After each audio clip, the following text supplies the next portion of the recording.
mas antes de eu falar sobre o notariado, eu vou falar também sobre os notários e um pouco sobre gestão pública, porque tudo isso influencia na questão do notariado, na profissão do notário e em toda essa sinergia que tem entre o poder público e o extrajudicial, né?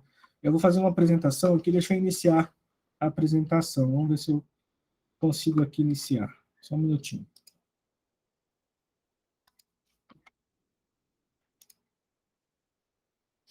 Deixa eu ver aqui.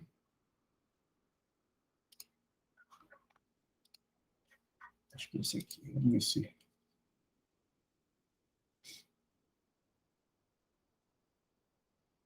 Bem, iniciando aqui a apresentação.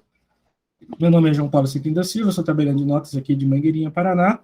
Eu sou especialista em Direito Notarial e Registral, em Direito Civil, com ênfase em Direito Empresarial, e atualmente sou mestrando em Direito pela UNO Chapecó. O tema que eu vou apresentar para vocês, que eu vou compartilhar aqui com vocês, é os notários e a gestão pública. É um panorama sobre os modelos de gestão do Estado e o notariado latino. Deixa eu iniciar aqui, então. Início, né? Antigamente, os pactos humanos se faziam de maneira verbal. Então, nós tínhamos muito a figura das testemunhas para representar os atos negociais da sociedade. As escrituras de compra e venda eram feitas com testemunhas do povo. A população, com o tempo, elegeu anciões para testemunhar os negócios da localidade, ou seja, com o tempo, as testemunhas não estavam bastando, né? Então, eles elegeram os anciões para estar lidando com os atos negociais das cidades. Aí nós temos várias espécies de escribas, mas eles se dividem geralmente em duas categorias, né? Um que serve o poder dominante e um que serve o poder dominado, né? Vamos dizer assim. Então existiam os escribas hebreus, que eram divididos entre os escribas do povo e os escribas da lei. Tinha os escribas egípcios também, que eram os guardiões dos contratos, né? Primeiramente tivemos o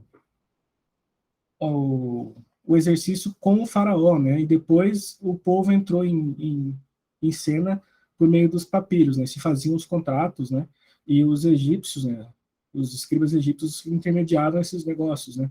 Depois tivemos também os escribas gregos, que são os actuari, que eram secretários, notari, que eram notários, e os cartolari, que eram os arquivistas. Aí, após, tivemos também os escribas romanos, que eram guardadores de documentos e redatores exclusivos, né? Tiveram os tabulari, que redigia tábuas, os chartulari, que eram pequenas folhas de papiro, e os tabeliones, que escreviam em tabuinhas, né? E também os notari, que eram técnicos em criar notas rápidas para exposição oral, e uma coisa bem interessante, que tínhamos também os argentari, né? Que são os atuais banqueiros, né? Da atualidade. Eles tinham a função de localizar empréstimos e pecúnia para particulares, bem como construir contratos de mútuo. Logo após, tivemos também os notários medievais, que eram divididos entre os notários das cidades e vilas, e os notários do rei e os notários do povo. Você vê que tem essa dualidade, né? Mas só depois da Revolução da França que a gente teve mais essa questão de se juntar o notário em um só, né, vamos dizer assim. Mas o que se nota é que o notário ele nasceu numa fase pré-jurídica, né? A Igreja Católica influenciou bastante a atividade, né? Bem como um curso de direito notarial na Universidade de Bolonha, na Itália, que criou, né, essa questão aí, essa hermenêutica enquanto sobre os notários e registradores, né? Nós tivemos também o notariado francês, que iniciou com a materialização em nome do juiz, ou seja, o notariado francês, o notário era uma ferramenta do juiz, mas com o tempo houve uma separação, e se decidiu que o notário iria exercer a função da jurisdição voluntária e o magistrado a jurisdição contenciosa. Aí, por fim, chegamos no notariado português. Teve sua origem no Código Visigótico e alterações. As disposições sobre a matéria dos fóruns judiciais e estudiais só vieram a ocorrer no século XV, pelas ordenações afonsinas, seguidas as ordenações manuelinas e, por fim, as ordenações filipinas.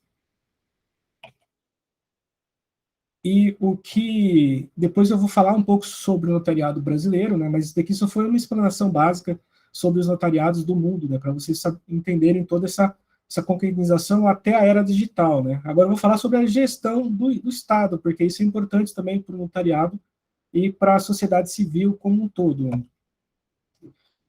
Podemos dizer que existe um panorama de gestão estatal, né, que é empregado pela administração pública. Hoje em dia se entende esses tipos de gestão do Estado, né? Nós temos a gestão patrimonial, que é aquela, vamos dizer, baseada pelo clientelismo, onde o poder público se confunde com o poder particular, né? Temos o burocrático. É interessante que essa questão do burocrático, na verdade, significa eficiência, né? A palavra burocrático, né?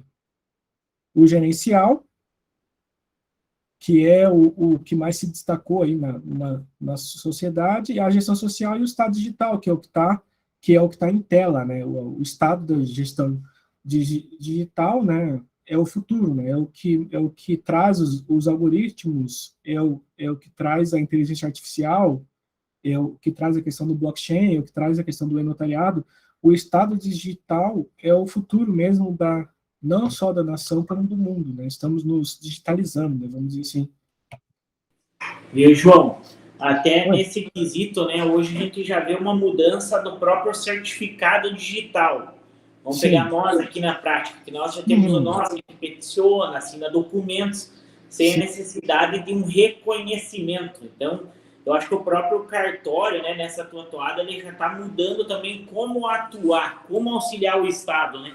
Sim. Eu creio que uma das dúvidas que vamos ter vai ser o seguinte: se de fato a pessoa que assinou pelo certificado foi ela mesma, né? Sim.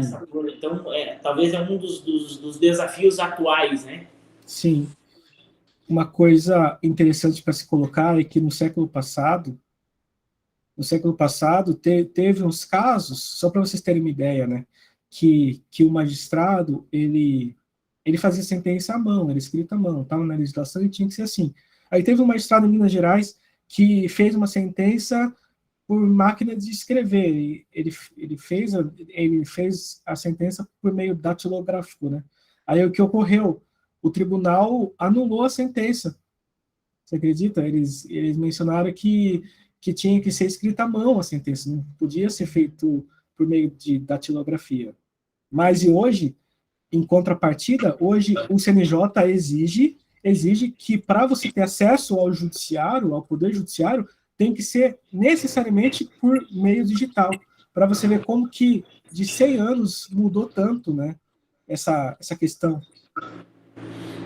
Tu veja bem, a gente está discutindo até hoje, né? Estamos conversando sobre a evolução, né? Como a sociedade tem que se adaptar, né? Sim. Uhum. Com certeza. É uma dinâmica, né, bem alta, assim. Aí, no caso, né, continuando esse panorama sobre a gestão do Estado, eu vou falar um pouco sobre esses três estados, né, o Estado patrimonial, o burocrático e o gerencial. A gente pode ver que existe uma similaridade aqui, né?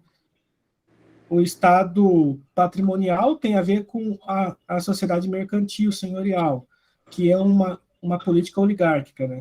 E já o burocrático é um Estado autoritário e tem a ver com capitalista industrial.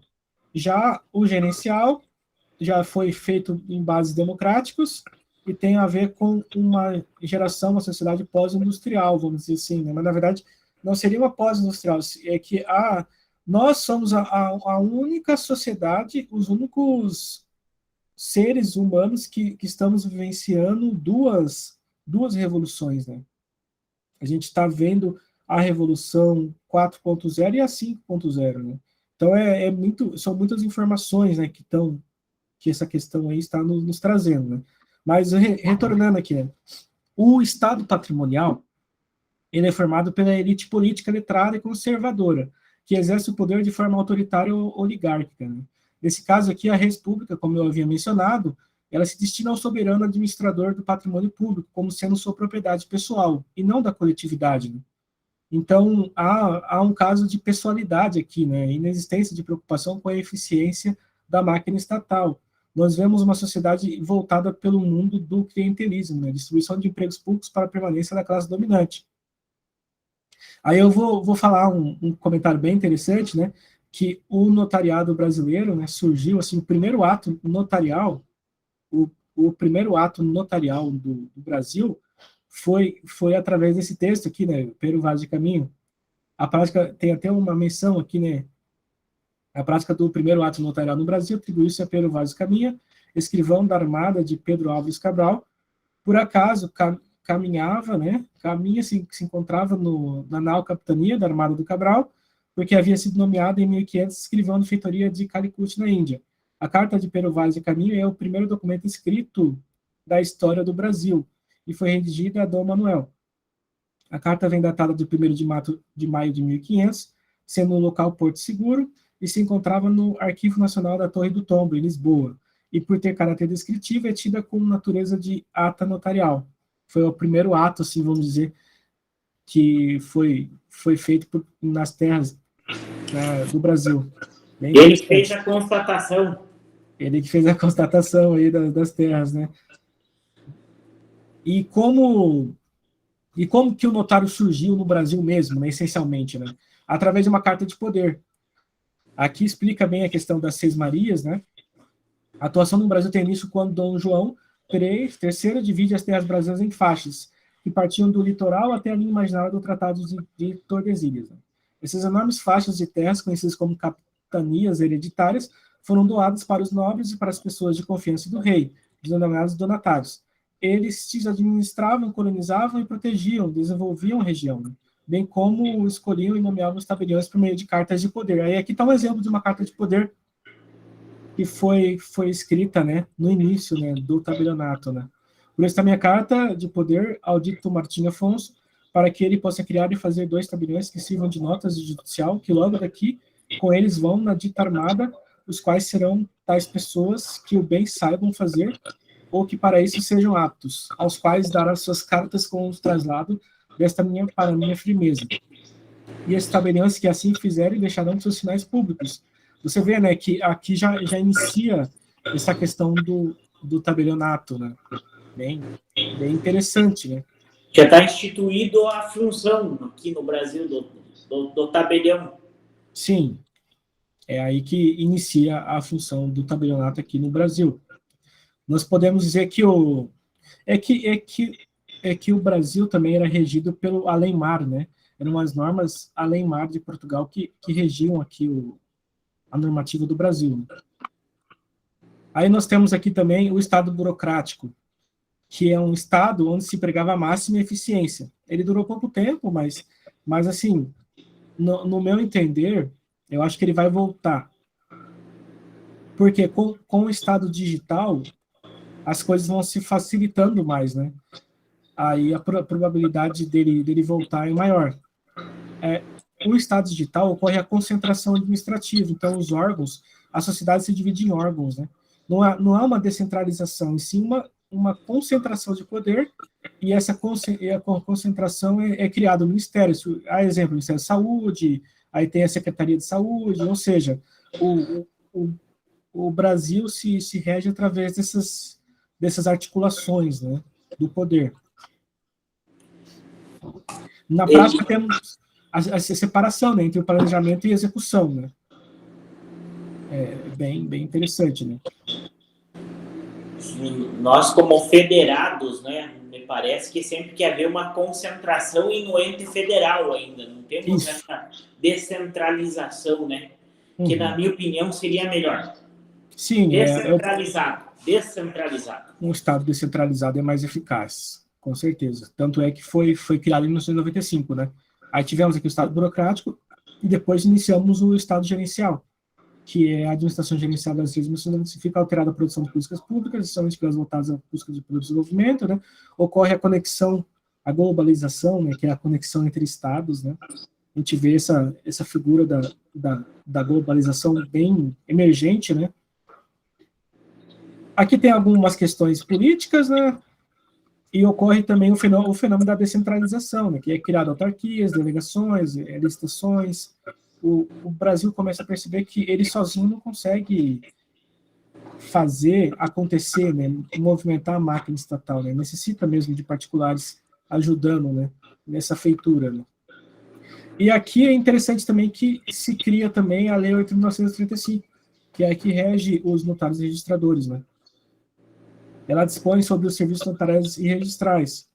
Aí aqui temos um exemplo aqui, né, da lei, né, que no artigo 1º fala: os serviços notariais de registro são os de organização técnica e administrativa destinados a garantir a publicidade, autenticidade, segurança e eficácia dos atos jurídicos. Então, a partir de todo esse movimento aí de gestão do Estado, todo esse movimento histórico que nos traz os notários agora da atualidade, né, que é um profissional de direito, que ele age com imparcialidade, né, na busca de, vamos dizer, que formalizar atos jurídicos, né, adequar ele, né, à estrutura jurídica atual.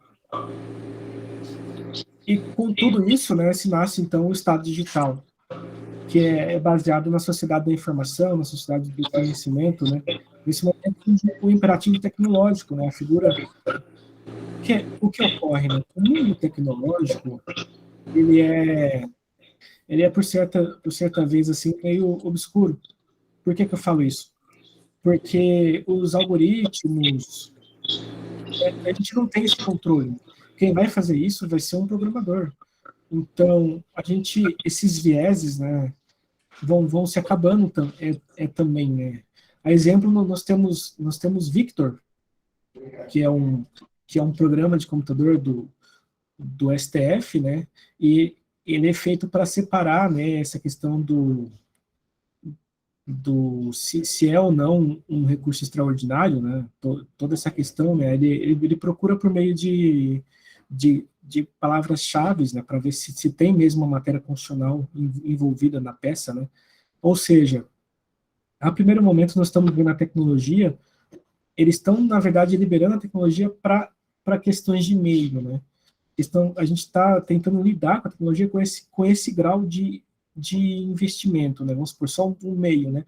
A gente não sabe se futuramente eles vão decidir, pode ser que daqui a um tempo ocorra, né, essa questão aí das decisões judiciais por meio eletrônico, né? É uma questão bem polêmica, assim, e complicada, né?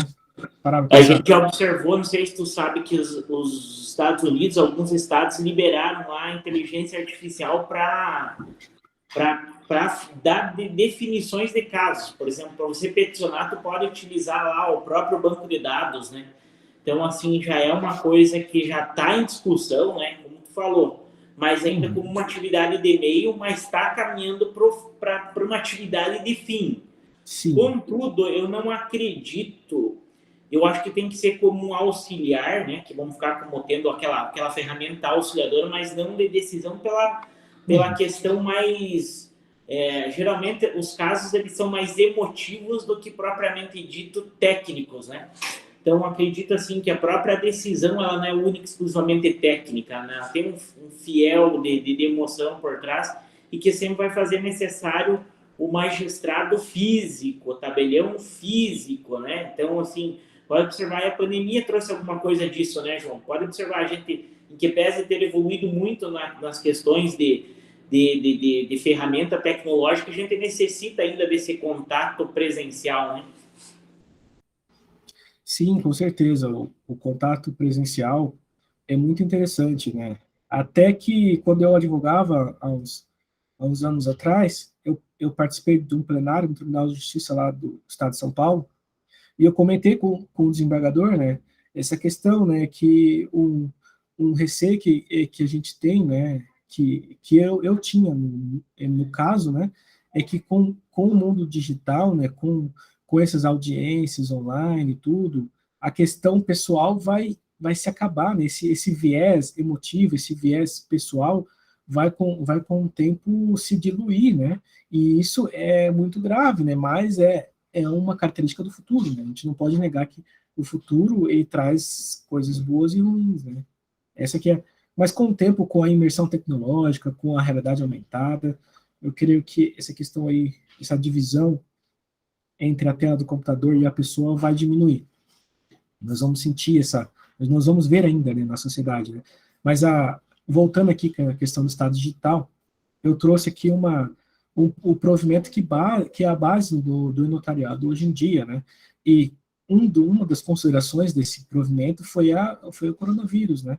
A Covid-19, tanto é que consta aí, né? Considerando a orientação número 9, de 3 de março de 2020, da Corregedoria Nacional de Justiça, que dispõe sobre as necessidades das Corregedorias Gerais do Poder Judiciário Nacional, observarem medidas temporárias de prevenção ao contágio pelo novo coronavírus.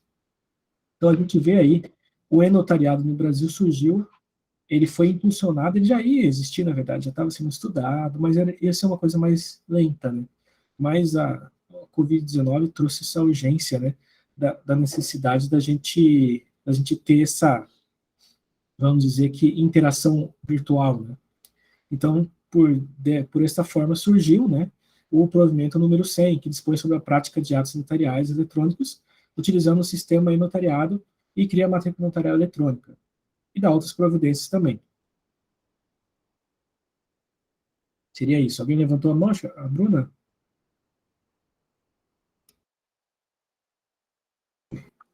Mas seria isso mesmo, né? O e-notariado, ele surgiu por etapas, né? Vamos dizer assim. A primeira etapa dele foi a questão dos atos notariais. Então, a gente só estava distrito, nós só poderíamos fazer atos públicos, né, pelo e-notariado. Hoje, há uns dias atrás, foi liberado também os atos particulares, isso é muito interessante. Então, a gente consegue agora reconhecer firma de contratos particulares, de petições iniciais. Surgiu, assim, eu acho que essa, essa é o, vamos dizer, só foi, Isabela, tudo bem. Esse é o futuro, né? É o futuro a gente fazer tudo pelo esse viés eletrônico, né? Por esse viés mas é bem, bem interessante, né? Vamos dizer assim. Então, o e-notariado, como que é feito, né? Se faz uma assinatura, um cartão de assinatura digital, vamos dizer assim, né? Então, eu faço o cadastro aqui no tabelionato da pessoa, a pessoa vem até o tabelionato, traz aqui, se não tem cartão de assinatura aqui ainda, a gente faz esse cartão, pegamos documentos pessoais, comprovantes de endereço, e a gente pega também as digitais por meio de um receptor aqui digital, então pega as digitais da mão, né, normalmente, aí a gente faz esse certificado notarial. Esse certificado notarial tem validade de 3 anos, e com ele que a pessoa consegue praticar os atos públicos, ou seja, assinar a escritura pública, procuração, inventário, e também agora, né, que é a partir de uns dias atrás agora, ele consegue também reconhecer firma de documentos particulares. Então, há uma questão também interessante, antes de eu falar sobre esse nota assina, né, que é o futuro, né, também no fim do mês agora de maio, o Congresso aprovou a MP 1085/2021, que obriga os cartórios a digitalizarem a coleta e oferecerem serviços online. Trata-se de uma modernização que deve ser implementada a fim de permitir que os cidadãos aproveitem esse serviço de uma forma mais eficiente, acessível, segura e transparente. Aí, com esse MP 1085/2021, na verdade, ela está aguardando a sanção do presidente da República, não finalizou ainda, vamos dizer assim, né? Mas ela, com a entrada em vigor dela, ela vai nos permitir a figura da adjudicação compulsória extrajudicial. E, além disso, a gente pode também fazer a adjudicação compulsória extrajudicial inversa, né? Que é o vendedor, no caso, que queira que o imóvel seja transferido, né? E o comprador não queira, então a gente entra com essa adjudicação compulsória extrajudicial inversa também, né? E tem a figura da leiloaria, então ele dá essa atribuição a mais para o notário, né, para fazer leilão. Eu creio que vai ser principalmente quanto a imóveis hipotecados, ou até mesmo sobre carros, né, não sei ainda, porque tem que vir normas, né, a respeito, está bem cru nessa essa legislação, né? E estabelece também convênios diversos. A gente está vendo aí uma evolução bem grande no mundo digital, né, do notariado. Aí, já para finalizar, eu vou apresentar aqui um vídeo, não sei se vocês vão conseguir ouvir. Vocês falam para mim se conseguirem ouvir ou não, mas qualquer coisa eu passo o link para depois vocês verem. Deixa eu... Que é esse vídeo aqui. Deixa eu ver se eu consigo dar um play nele aqui. Estão ouvindo? Não? Deixa eu colocar. Tá bem baixinho.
Vocês conseguiram ouvir? Deu para ouvir? Dá para deixar o link, depois você consegue escrever o Sim, link? sim, Ali? consigo sim. Aqui é o site onde que eu tirei esse vídeo aqui. Aqui, ó. Esse aqui é o site do Colégio Notarial do Brasil, né? E aqui está explicando que teve o lançamento, né? Na verdade, que nem eu havia dito, né? Só faltava isso para a gente finalizar toda a plataforma digital, para a gente ficar totalmente digitalizado, né? Que seria essa assinatura de documentos particulares, né? E ela teve o lançamento, né? Com a participação do nosso ministro, né, Luiz Fux. Foi aqui agora na terça-feira, no dia 7 de junho, né? Que foi liberado esse nota assino, né? E com ele a gente vai conseguir assinar contratos de diversas formas, sem a pessoa precisar sair de casa, né? É com certeza uma evolução assim considerável no mundo notarial, não é? Aí aqui tem até uma frase do discurso, né, do Luiz Fux, que ele fala que temos trabalhado com o afinco para que os serviços de justiça sejam prestados online, de modo que cada vez mais eficiente, célere e transparente, em alinhamento com as necessidades da sociedade contemporânea. Estamos concretizando uma verdadeira revolução digital, voltada ao aperfeiçoamento do sistema de justiça, tendo por diretriz a melhor prestação de serviço aos cidadãos e às cidadãs brasileiros, disse o presidente, né? E também a ministra Maria Tereza de Assis Moura, né, ressaltou que devido à pandemia e à calamidade pública que assolou o Brasil e o mundo, os serviços notariais agiram em prol da continuidade dos serviços essenciais à população. Vocês lembram? A gente até tivemos casos, toda a cidade fechou, né, mas o tabelionato, né, continuou exercendo a atividade, né, que é uma atividade essencial. Tivemos até, eu até cheguei a praticar atos, né, pelo telefone, né. Foi uma tragédia que também trouxe uma revolução, né, vamos dizer assim, né. E para a ministra, a experiência dos cartórios em plataformas online mostrou-se um avanço para a atividade e a prestação de um serviço de qualidade, com tendência a se ampliar continuamente. Isso eu achei a parte mais importante, né? A se ampliar continuamente, contribuindo para a desjudicialização e para um melhor ambiente de negócios no nosso país. Tem uma dúvida da prática. Sim. Então vamos pensar lá. Eu quero reconhecer um documento de um veículo, né? Certificado de registro veicular. Eu, cidadão, vou no cartório e primeiro eu tenho que fazer esse certificado. Sim. Essa questão é que o que foi lançado na plataforma foi o reconhecimento por semelhança, né? O por verdadeiro ainda não foi implementado, mas eu acho que as corregedorias locais, tanto o CNJ, vai dispor sobre o assunto. Pode ser que, me parece que vai ser possível fazer esses reconhecimentos por essa... Tem até um nome aqui, né, específico, né, que eles falam, deixa eu ver aqui.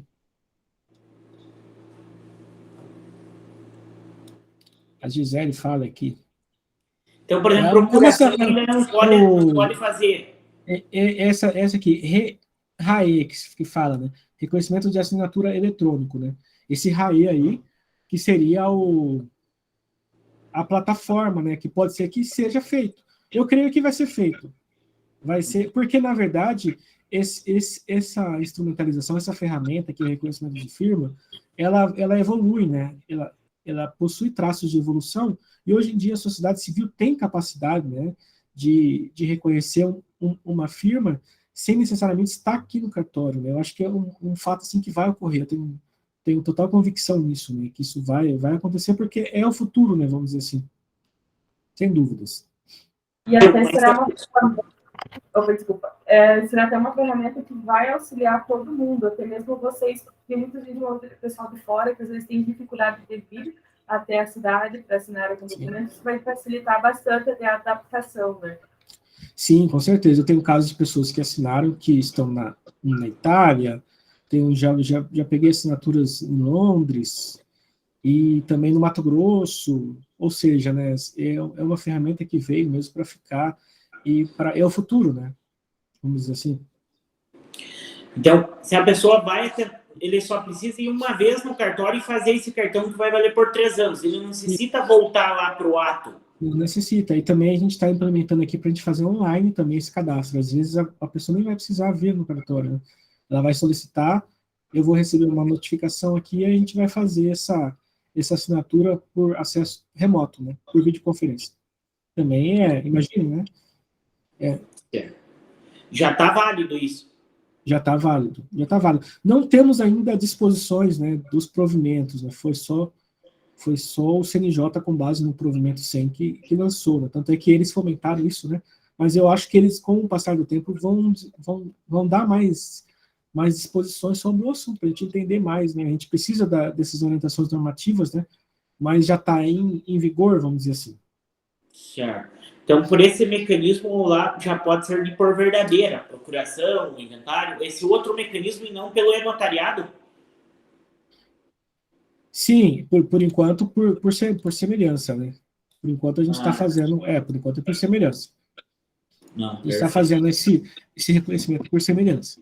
Mas a tendência, né, é que os atos por verdadeiro sejam implementados também, porque você está vendo isso, né? A evolução tecnológica está para isso, né? Não podemos, né? Não.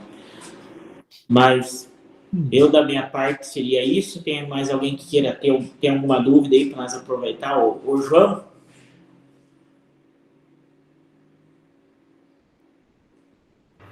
Na prática, nós vamos recorrer ao João. Certeza. Não, sim, é uma ferramenta do advogado, né?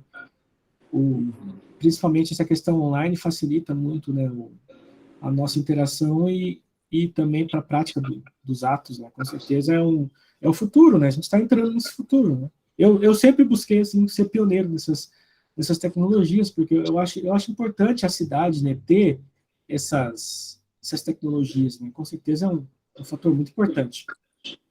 Tem que estar buscando sempre, né, João? Com certeza. Se alguém tem mais alguma questão? Bom, eu já vou fazer o seguinte, eu vou agradecendo, então, tua disposição aí de participar conosco, de dar tuas considerações, ensinar nós mais um pouco, principalmente dessa ferramenta que é nova, né? E aí, para o nosso grupo de estudos, sempre é importante a gente trazer conhecimentos como o teu, que é fora da nossa área, mas que, de fato, está sempre no nosso dia a dia aí de questões pontuais, principalmente do extrajudicial e, às vezes, até na esfera judicial. Muito obrigado, João, aí, deixamos você convidado até para outras participações e para trazer mais conhecimento para nós. Opa, à disposição sempre quando se gera, né, conhecimento, essa disseminação do conhecimento é importante para a nossa sociedade, né? A gente contribui, né, com a sociedade, né? Explicando e e passando esse conhecimento, não pode ficar para você o conhecimento, né? Ele tem que ser, né, transbordado, né, vamos dizer assim. Tem que circular. Com certeza. Beleza? Obrigado e um bom dia. Disponha. Agradeço vocês, tudo de bom.